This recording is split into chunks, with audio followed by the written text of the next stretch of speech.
咁啊，我哋手上啦就有呢一張新嘅嘢啦嚇，呢張係乜嘢咧？就係、一個希伯來書嘅大綱。咁呢個大綱咧就係我整嘅。你喺書上面，其他書上面或者咩解經書上面，可能你見到啦，有啲分有啲節啦，我哋有少少唔同啊嚇。其實唔緊要嘅，呢個主要咧就係俾大家一個咧整體嘅一個概念。究竟希伯來書喺度講緊啲乜嘢咧？咁樣嚇，咁一陣間咧，我哋同大家咧就係、一齊過一次啦。呢、個即係呢張紙嘅，即係好似大家咁啊飛過一下，有嗰個整體嘅一個觀念嚇。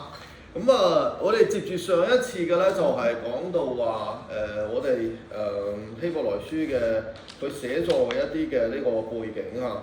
咁就我哋都知道咗啦，希伯來書佢點解要寫希伯來書嘅呢個作者咧？就係、因為當其時嘅喺猶太教當中，或者係肉身係亞伯拉罕子孫嘅呢啲嘅基督徒咧，佢哋其實係有好大嘅難處嘅，因為咧佢哋一路以來由細到大被教導嘅嘢咧，好多嘢係同呢個我哋喺新約當中嘅福音係有衝突嘅。好嚴重嘅衝突添，咁呢個衝突到咗一個地步咧，就係、令到佢哋係非常之為難嘅嚇。一方面佢哋真係信咗主，佢哋心裏面都願意承認耶穌係基督係神嘅兒子，但係另一方面咧，你要面對嘅係成個你個社會你一行出街啦，個人咧聽到你係基督徒咧，都覺得咧你係異端嘅，即係當其時即係我哋依家有幾咁憎異端咧，嗰陣時咧啲猶太人有幾咁憎基督徒你而家你就明白晒佢哋嗰個難處㗎啦。明明你係接受嘅，你領受嘅嘢係真嘅嘢，明明咧呢樣嘢係可以救佢哋嘅，但係你發覺你行出街嘅時候咧，所有嘅人咧異口同聲都係講緊你係假嘅。你係衰人，你係搞亂檔嘅，你唔係侍奉神嘅，你係異端，你係魔鬼咁其實咧，主耶穌喺地上嘅時候，你發覺主耶穌喺地上嘅時候都講啦，你哋要點啊？將來有一日你要為我嘅名俾萬民恨惡嘅，人哋咧嚟逼巴你，就覺得係侍奉神。所以我哋見到後尾咧，保羅咧佢開始逼巴基督徒嘅時候啦佢捉人啦，捉啲弟兄姊妹即係去下監啦，同埋咧甚至乎有啲咧被殺，佢自己保羅話我都出名定案即係佢都有份嘅，即係佢都有份即係撳手指舞嘅。咁所以咧佢自己當佢有一日悔改嘅時候，佢發覺哇，我真係作惡我真係，但係佢當其時嘅時候做嗰啲嘢嘅時候，佢覺得自己係侍奉神嘅。咁就喺咁嘅背景底下，你發覺喺肉身係猶太人嘅弟兄姊妹，佢哋出邊外面完全都係被迫，完全都係一個即係所有嘅人咧都係非常之憎佢嘅。但係佢哋裏面咧，就算喺教會裏面都有各種嘅異端嘅。我哋好明顯知道啦，係加拉太書點解會寫加拉太書啊？就係因為咧嗰啲猶太背景嘅基督徒有耶路撒冷走咗去加拉太嗰度，同佢哋講咩咧？喂，你信主啊？你信主唔係淨係信到得救咯喎，你仲要咩啊？你受割禮啊？你要行律法啊？你唔行律法你唔得救㗎，你唔受割禮唔得救㗎。即係佢哋喺呢個因信稱義得咗救恩嘅呢個神所設定嘅呢個救恩以外，再加上一啲嘅咩啊？佢哋對於聖經舊約聖經嘅理解，一啲嘅附加嘅條件。咁你會發覺咧，日光之下並無新事喎。我哋依家有冇呢啲咁嘅事啊？大把係咪？即係譬如話，我講個例子，極端嘅靈恩派講咩啊？喂，你信咗主唔得喎，你點話你重生啊？你必須有咩啊？講方言，你講方言你先得救啊！你唔講方言你唔得救㗎。有冇呢咁嘅事啊？有啊，我哋都見過係嘛？所以你發覺即係希伯來書呢一卷書點解對當年嘅猶太人，對依家嘅我哋都非常之有我哋每一個時代嘅意義。呢個就係神嘅話嘅偉大。任何一個時代，任何一個社會，無論人類嘅社會點樣變，我哋文化點樣變，喺邊度都好啦，都適用。其實呢個咧就係點解希伯來書度我哋需要去讀佢啊？對於今日我哋嘅基督徒，因為點解啊？日光之下冇新事，罪惡係一樣嘅，罪人係一樣嘅，肉體係一樣嘅，所以咧喺呢個肉體罪惡裏面出嚟嘅嘢都會係一樣嘅。當年嘅基督徒面對啲乜嘢，我哋今日都會面對乜嘢啊？咁跟住咧就我哋再睇希伯來書咧，就係當其時啦。咁外患、外面嘅逼迫、內憂有啲異端喺度，係嘛？即係亂講嘢啦，係嘛？亂解經啦，啊！但係咧，對於真正尋求神嘅人嚟講咧，有冇衝擊啊？有㗎，肯定有啦。因為你由細到大，你喺嗰個律法嘅呢個背景生長起來嘅，嗰個已經係刻在你嗰個血液裏面或者係基因裏面㗎啦。你覺得當你想要尋求主嘅赦免嘅時候，你想點啊？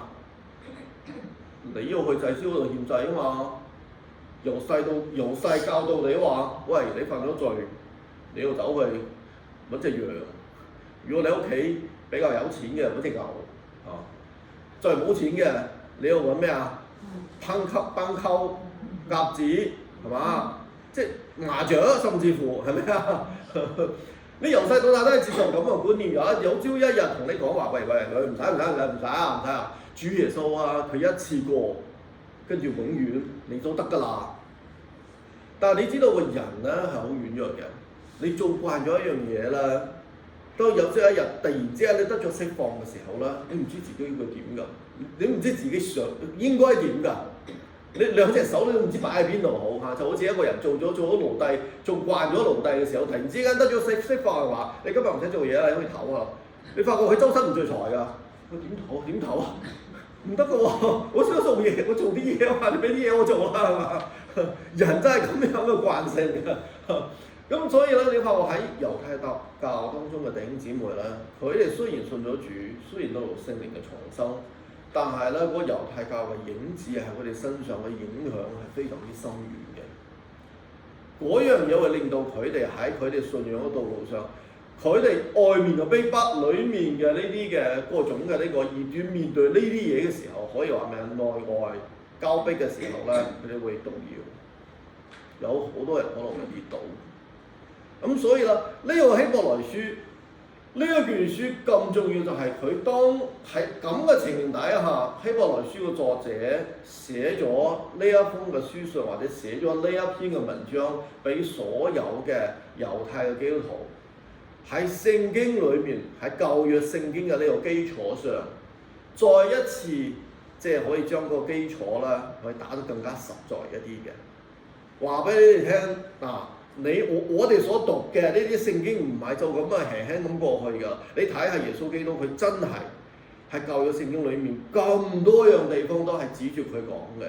而且咧，究竟新約嘅耶穌基督佢嘅職事，對唔住啊，我好難咬呢個字。佢個職事係做緊啲乜嘢啊？佢唔單止係贖罪㗎嚇，贖罪只係其中嘅一部分。佢做到咩啊？佢做高天嘅大祭司，跟住神唔係淨係要我哋得救啊！神仲要帶我哋咩啊？進入安息㗎，仲帶我哋咩啊？進入榮耀㗎。佢將神成個一個好宏偉嘅偉大嘅一個計劃，咁樣打開俾呢啲嘅弟兄姊妹，就令到佢哋喺呢啲內外交逼嘅呢種咁嘅環境當中係有盼望嘅。我哋唔係淨係喺度死忍到最後。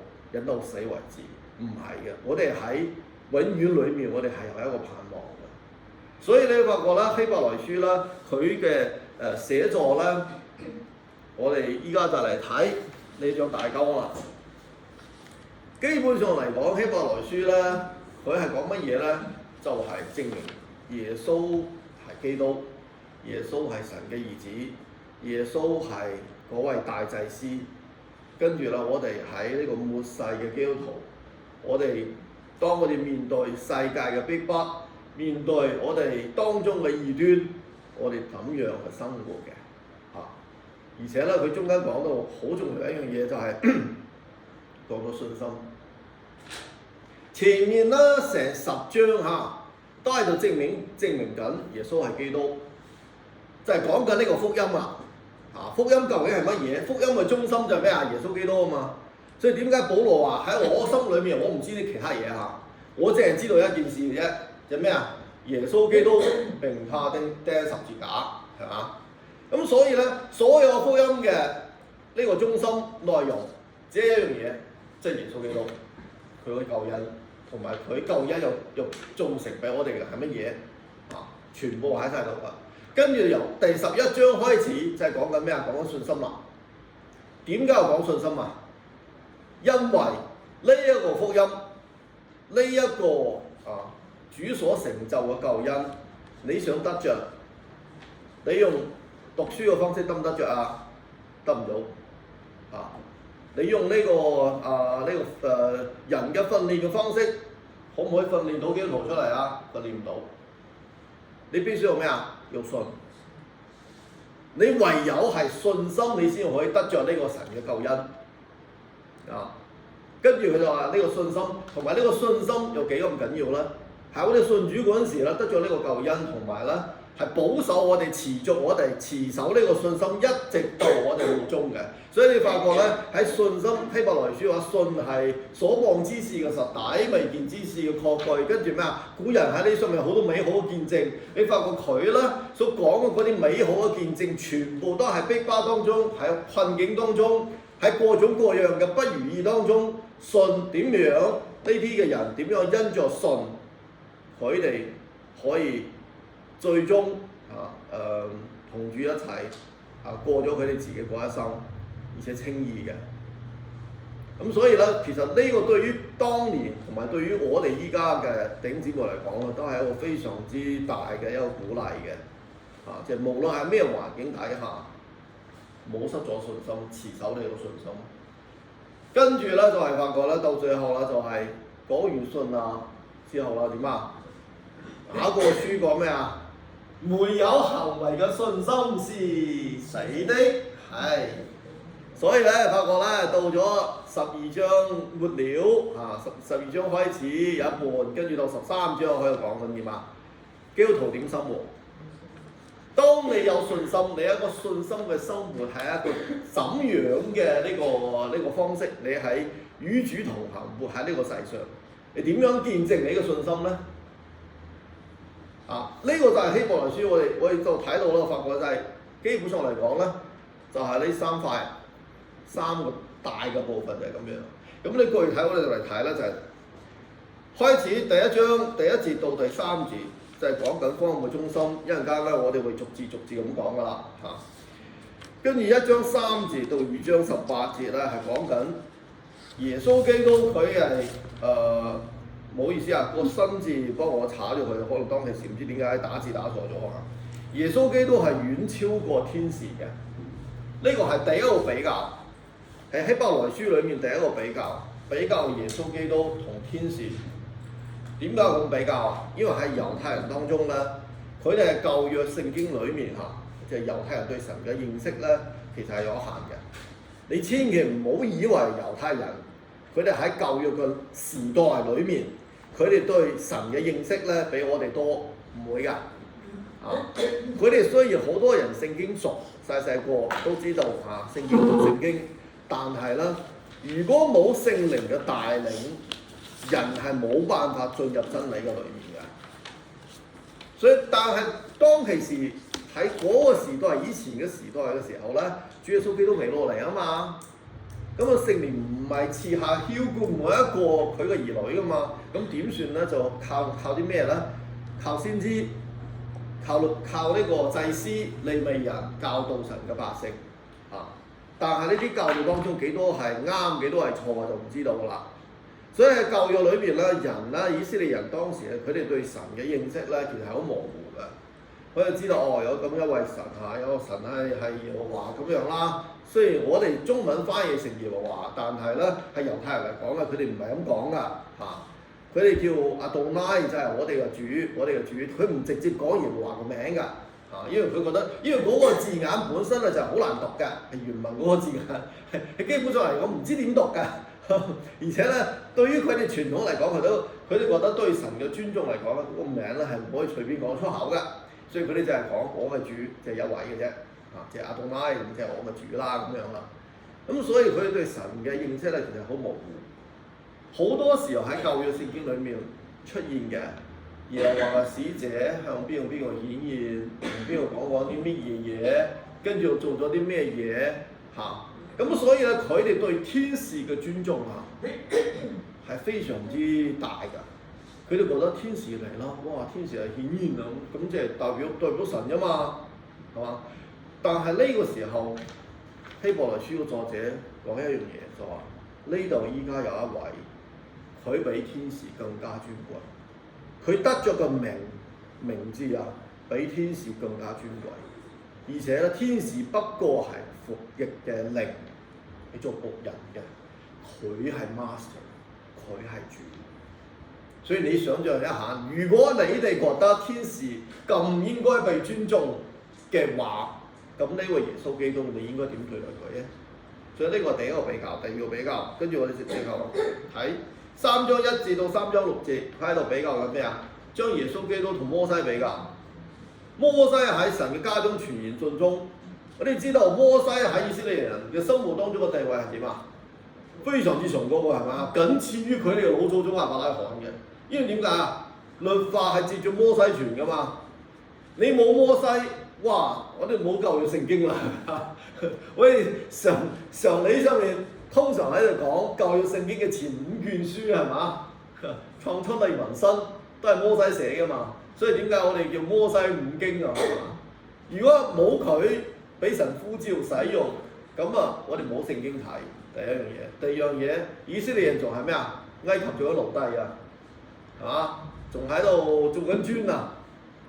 邊有咁嘅自由啊？冇啊嘛！唔使講後面有咩大衛啊，咩所羅門王朝嘅興盛啊，佢哋非常之驕傲、非常之自豪嘅所羅門王朝啊，乜都唔使講啊！你仲擔緊嚟啊？係咪先？咁所以摩西喺佢哋成個以色列人嘅傳統當中，佢哋地位僅次於佢哋嘅老祖宗亞伯拉罕。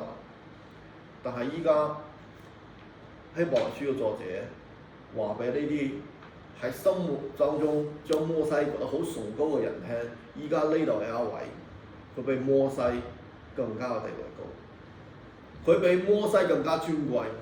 佢喺神嘅家中，呢個家唔係只係地上嘅你哋呢班以色列人，係成個屬靈嘅家，係成個國度裡面傳言盡忠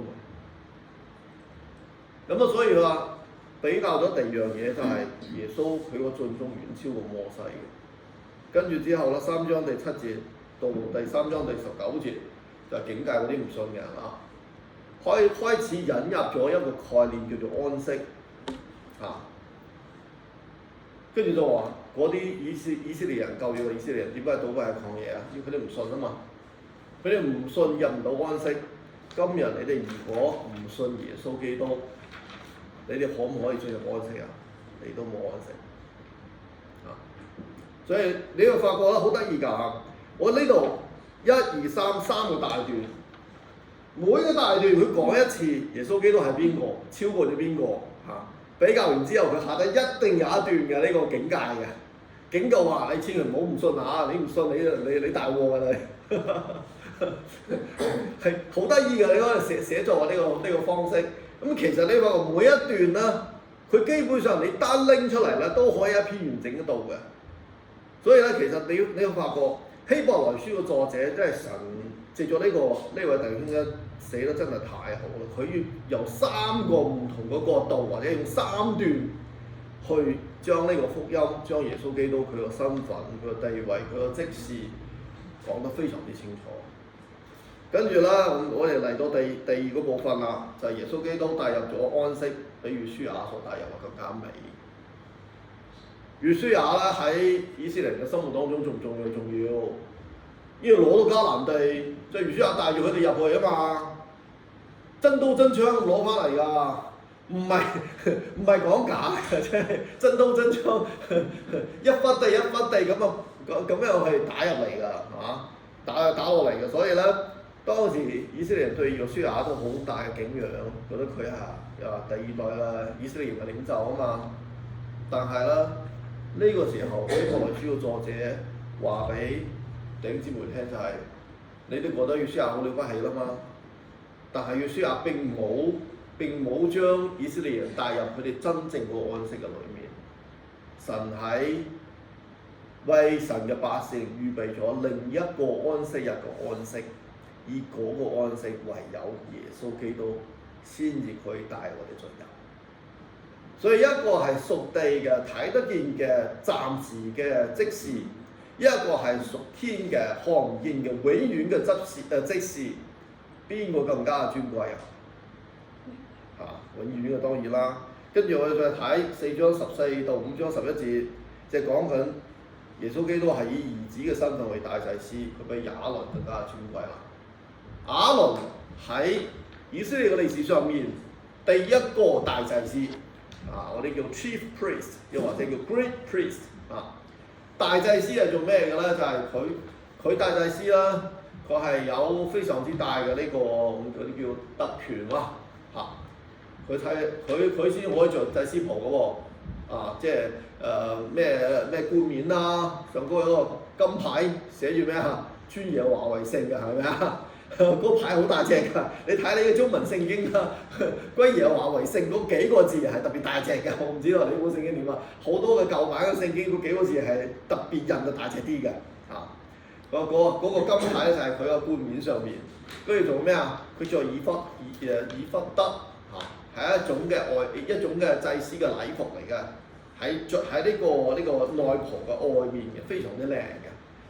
仲有肩帶，肩上面有個帶咁樣圍住嘅，上高咩係有寶石嘅，有胸牌嗰上有12粒寶石嘅，每粒寶石代表寶石啦，代表以色列一個支派嘅。跟住佢先可以咩啊？大祭司1年1次攞住羔羊嘅血入去邊度？至聖所裏邊係咪啊？得佢先可以嘅啫喎，其他人唔得嘅喎。跟住佢仲可以咩啊？佢仲可以判斷百姓有咩事求問神嘅時候難決斷嘅時候點啊？佢個祭司個胸牌其實係一個袋嚟嘅，即係咧佢個胸牌有一塊布咁樣折完之後啦，呢度聯針之後呢度12粒寶石，跟住咧2條金鏈串喺度，咁要掛喺前面㗎。咁呢個係一個袋嚟㗎嘛。咁呢個袋裏邊裝住啲乜嘢咧？裝住2樣嘢，一個叫污名，一個叫土靈，係啲咩嚟㗎咧？其實我哋都唔知佢究竟係咩嘢嚟嘅，但係都知道咧，有啲似啦，好似啲人哋搖籤啊，或者係即係抽籤啊嗰類嘅嘢，有啲似咧我哋以前咧，即係譬如話我哋啲道士咧，佢想占卜咧，究竟係點樣咧？咁幾隻錢跟住佢一倒落，咁佢嗰樣嘢都係一樣嘅，嗰樣嘢用嚟做乜嘢？因為以前咧啲人咧冇神嘅靈喺佢身上面。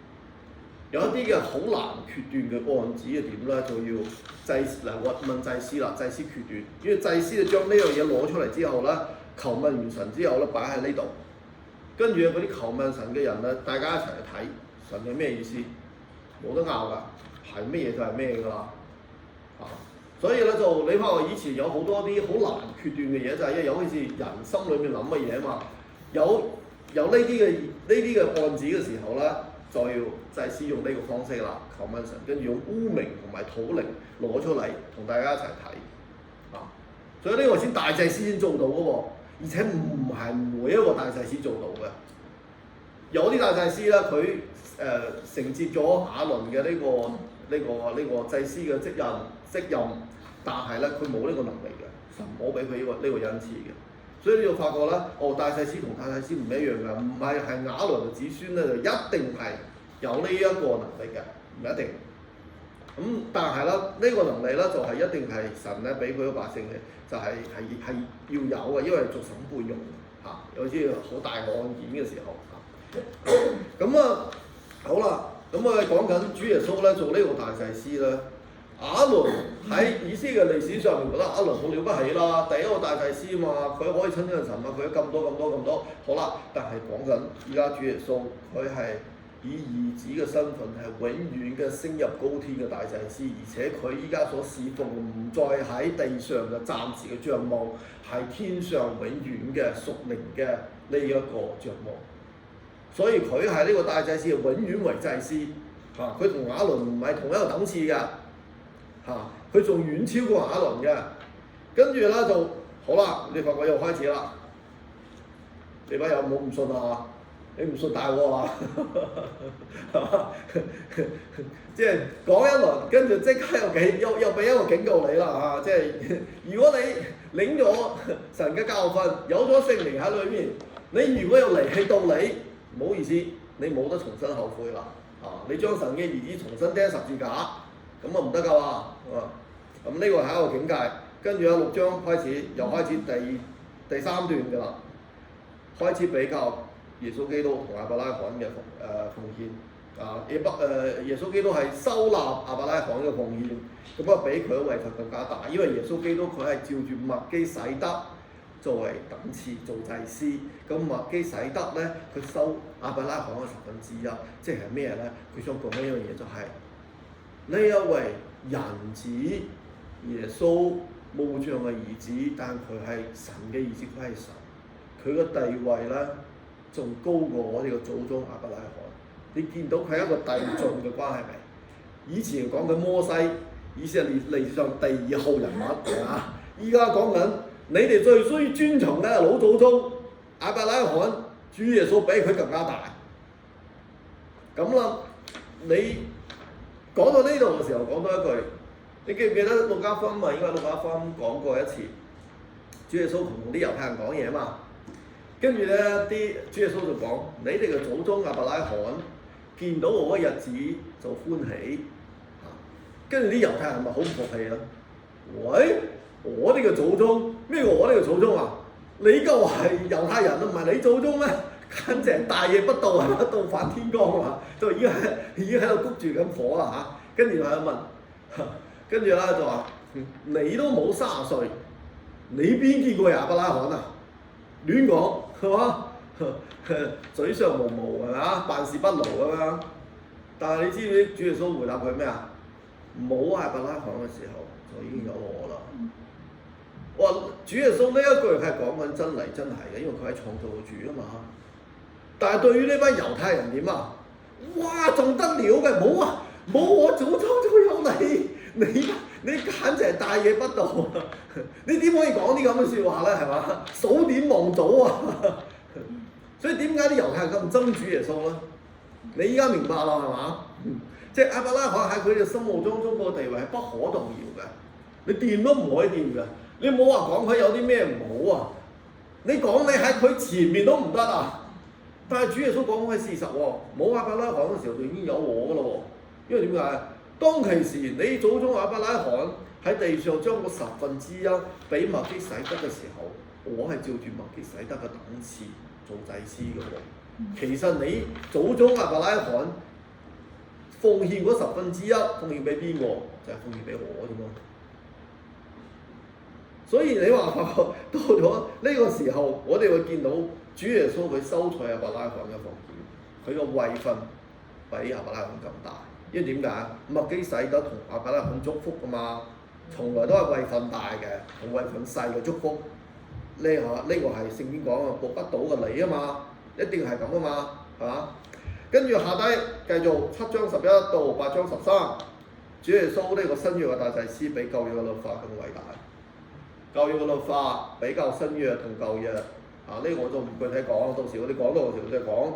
就係因為呢兩個約咧，一個咧係律法係外面嘅，係暫時嘅，係肉身上面嘅，只係行為嘅規範，有一啲嘅道德嘅規範。但係新約嘅咧係完全係屬靈嘅，係裡面嘅，並且係永遠嘅。舊約嘅祭司咧，你做祭司做到咩啊？有冇頭啊？有啊，做到你死你咪冇得做咯。但係主耶穌呢個大祭司係點啊？佢永遠嘅大祭司喎，佢唔會死嘅喎，所以佢呢個約係咩啊？係永遠嘅約，係冇辦法廢開嘅。因為點解？佢自己係新約嘅中保，舊約嘅中保摩西，佢係一個人啫嘛，佢死咗啦，咁係啊，跟住呢個約慢慢就將歸於無有㗎啦。所以咧，舊約同新約嘅比較，我發覺咧，原來主耶穌咧係新約嘅大祭司，比舊約嘅話佢更加嘅偉大。最後咧就9章1節到10章25就講緊耶穌基督大祭司嘅職任啊，佢做乜嘢嘢？佢最終又做乜嘢嘢？神要將我哋帶到咩嘅地步？跟住後面又係開始10章26節到10章39節10幾節又開始警告啦。嗱，你班友我唔信啊！你唔信你帶我啦！我講得比較俗啲嚇，到時我哋慢慢去睇嘅時候，好啦，跟住11章11章就講緊信心。頭先我講過啦，我哋既然知道咗耶穌基督係邊個，知道咗咁多嘢，知道咗神嘅心意啦，咁我哋點啊？持守信心，持守到最後，跟住話喺呢個信心嘅裏面，我哋點樣去生活？最後就係祝福同平安。好啦，咁我哋就將希伯來書啦，由頭到尾就過咗一下。咁啊，大家唔知有冇咩問題啊？有問題，不過等你遲啲解釋啦。因為你會逐點講啊。係，呢個只係一個即係大綱，俾大家一個可以對希伯來書一個整體嘅認識。我希望大家就係喺腦裏面咧留得到咧，就係乜嘢咧？就係希伯來書咧，其實咧佢就係大概就係分3個部分嘅啫。第一個部分咧就係用好多幾乎80%以上嘅篇幅去講耶穌基督，佢係邊個？佢係高過摩西嘅，高過約書亞嘅，高過亞伯拉罕嘅，跟住佢係高過亞倫嘅，佢係大祭司嚇，跟住佢成就呢個救恩，而呢個救恩對於我哋嚟講咧，係將我哋帶入去永遠嘅。咁呢個係第一個部分嚇，第二個部分咧就係我哋如何，跟住第二個部分就係我哋既然知道咗呢樣嘢，咁啊對我哋嘅勸勉，對今日我哋嘅勸勉係乜嘢咧？持守信心，效法古聖，效法佢哋嘅信心，喺我哋嘅生活裏面去活出嚟。跟住有第三個部分咧就係啦，我哋跟住就係成個希伯來書咧就係講緊福音嘅中心就係耶穌基督。所以咧就係大概就係咁樣。你記得呢樣嘢啦，呢個就好似一條線咁樣。當你去讀落去希伯來書嘅時候，你就發覺你就知道佢點解會咁樣講，佢就係證明耶穌係基督啊嘛。點解下面又咁講？證明耶穌係基督啊嘛。點解繼續咁樣講啊？證明耶穌係基督啊嘛。當你知道呢樣嘢嘅時候咧，你成個希伯來書你就好清楚啦。即係拎住好。想問希伯來書嘅作者係邊個？就係唔知道。仲未知。好多爭論嘅。有人講保羅嘅，因為點解咧？我都傾向係保羅，因為咧佢咧裡面咧講嘢嘅呢個方式，佢咧做呢個嗰啲嘅比較因信稱義啊咩啊，同保羅所寫嘅羅馬書、加太書呢兩卷書咧非常之接近，甚至有啲嘅語句咧基本上係一模一樣嘅咁所以咧好多人比較多嘅人會認為係保羅，但係反對嘅人就係話咧，點解佢哋覺得唔係保羅咧？因為保羅寫書信咧，佢係非常之有佢嘅特點嘅基督耶穌嘅使徒保羅寫信給誰，原因為平安嘅。你發覺啦，所有嘅書信佢都係咁樣嘅。唯一希伯來書冇講係邊個寫嘅。咁所以咧，佢哋呢一派人就認為唔係保羅寫㗎，如果保羅寫，佢當然話係我自己寫啊嘛。因為保羅對佢使徒嘅呢個即係呢個職分係非常之看重嘅。因為當其時咧喺基督教裏面喺啲弟兄姊妹當中啦，好多人咧係質疑佢使徒嘅身份嘅。所以點解佢係臨前咧？佢係加太書，佢不斷去強調一樣嘢，就係我真係直接係基督耶穌嗰度蒙召，我見過佢㗎，我見過佢威榮㗎咁我係點樣蒙召嘅，同埋我係點樣被差遣㗎所以保羅佢係好強調呢樣嘢，但係喺希伯來書裏面一句都冇講過。所以所以啲人咧都會覺得可能呢個係保羅，唔一定係保羅寫嘅。當然對於我嚟講咧，我會反駁呢種嘅觀點，因為點解啦？保羅係邊個啊？